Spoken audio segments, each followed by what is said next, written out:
Welcome to Everyday Cooking. Today let us see how to prepare uncooked green chutney. For this take 1 handful of mint leaves, 1 handful of coriander leaves, 10 cashew nuts, 1 green chilli, a small piece of ginger and 1 garlic clove, half a teaspoon of dry mango powder, the required amount of salt, juice of half a lemon,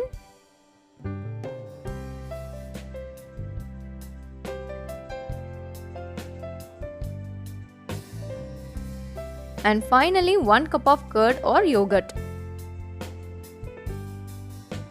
Let us grind this into a fine paste.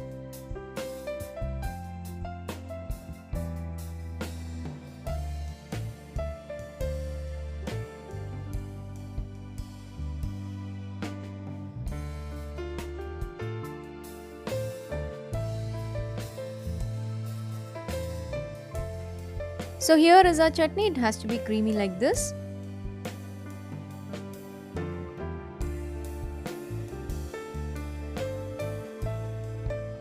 This chutney suits best for tikkas and kababs.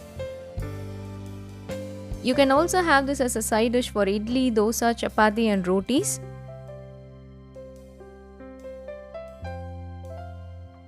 Before winding up, let us see the ingredients once again. For the green chutney, you need 1 handful of mint leaves, 1 handful of coriander leaves, 10 cashew nuts, 1 green chilli, a small piece of ginger, 1 garlic clove, half a teaspoon of dry mango powder, that is amateur powder, 1 cup of curd or yogurt, half juice of lemon and the required amount of salt. Hope you liked the recipe. We'll join you in another interesting recipe. Do like, share and comment our videos and don't forget to subscribe our channel.